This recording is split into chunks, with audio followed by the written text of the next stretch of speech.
Ողջույն, այս վիդեոդասի ընթացքում կխոսենք դիզայնի ավելի գործնական կողմի մասին, սոցիալական մեդիա գրաֆիկայից և բրենդինգից։ Առաջինը կխոսենք սոցիալական մեդիա գրաֆիկայից և թե որքանով է այն կարևոր։ Այսօր աշխարհում ավելի քան 4 միլիարդ մարդ օգտագործում է սոցիալական մեդիան, ինչը նշանակում է, որ բրենդների համար սա հիանալի հարթակ է իրենց լսարանին հասնելու համար։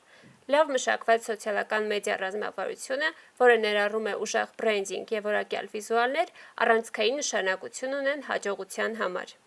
Վիզուալ տարրերը ոչ միայն գրավում են ուշադրությունը, այլև օգնում են ճանաչելի դարձնել բրենդը, ստեղծել վստահություն և ապահովել հետևողական հաղորդակցություն։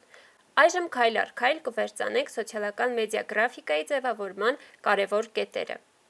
Քայլ 1. Սահմանեք ձեր նպատակը։ Հասկացեք, թե ինչի համար է ձեր գրաֆիկան՝ տեղեկացնելու, խթանելու, ներգրավելու կամ միգուցե զվարճացնելու համար։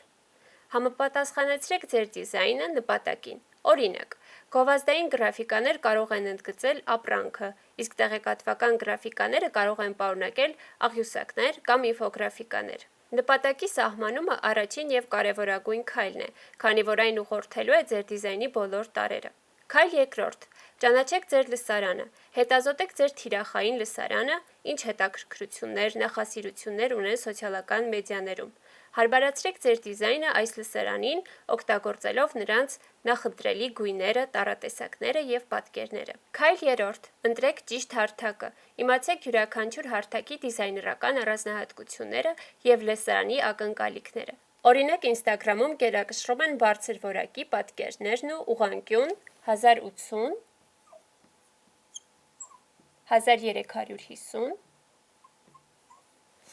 ձևաչափը։ Յուրաքանչյուր հարթակի պահանջներին համապատասխանեցնելով ձեր դիզայնը դուք կարող եք առավելագույն ներգրավվածություն ապահովել։ Քայլ 4. Սկսեք ձևանմուշից կամ ստեղծեք զրոյից։ Ձևանմուշները, թեմփլեյթները խնայում են ժամանակ։ Անհատական դիզայները թույլ են տալիս ավելի մեծ ստեղծագործականություն և բրենդային հետևողականություն, սակայն ավելի շատ ժամանակ ու հմտություններ են պահանջում։ Ընտրությունը կախված է ձեր ռեսուրսներից և նպատակներից։ Քայլ 5. Ներառեք ձեր բրենդային տարրերը։ Օգտագործեք ձեր բրենդի գույները, տառատեսակները և լոգոն բրենդային հետևողականություն ապահովելու համար։ Համոզվեք, որ դրանք ճիշտ են կիրառվում և ոչ թե ավելացվում են ուղղակի ներառման համար։ Այս տարրերը օգնում են ամրապնդել ձեր բրենդի ճանաչելիությունը։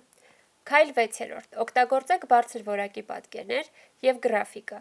Բարձր որակի պատկերներն ու գրաֆիկաները բարձրացնում են վիզուալ գրավչությունը։ Օգտագործեք հեղինակային իրավունքի ազատ պատկերներ կամ ստեղծեք ձեր սեփական գրաֆիկաները, որպեսզի խուսափեք իրավական խնդիրներից։ Որակյալ պատկերները ոչ միայն դարձնում են ձեր գրաֆիկան գրավիչ, այլև բարձրացնում են վստահությունը բրենդի նկատմամբ։ Քայլ 7. Օպտիմալացրեք ձեր տեքստը։ Օգտագործեք պարզ և կարճ տեքստ, որը լրացնում է ձեր պատկերը։ Ընտրեք ճիշտ ընթերնելի տառատեսակներ և հակադրությամբ գույներ, որոնք հեշտացնում են ընթերցանությունը։ Հստակ և լավ օպտիմալացված տեքստը օգնում է հաղորդագրությունը ճիշտ փոխանցել։ Քայլ 8. Ավելացրեք գործողության կոչ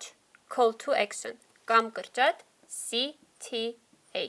Քայլ 9. Վերանայեք և շտկեք։ Ստուգեք ձեր դիզայնը ընթերնելիության, վիզուալ գրավչության և նպատակին համապատասխանության տեսանկյունից։ Համոզվեք, որ այն լավ է նայվում տարբեր սարքերի էկրաններին։ Սխալների շտկումն ու օպտիմալացումը կարևոր են ձեր դիզայնի արդյունավետության համար։ Քայլ 10. Փորձարկեք և կատարելագործեք։ Նախքան հրապարակելը փոքր խմբով փորձարկեք և հավաքեք կարծիքներ։ Օգտագործեք հետադարձ կապը բարելավելու ձեր դիզայնը և մի վախեցեք փորձարկել տարբեր տարբերակներ, տեսնելու, թե որն է ավելի լավ աշխատում։ Փորձարկումն ու մշտական կատարելագործումը կօգնեն հասնել առավելագույն արդյունավետության։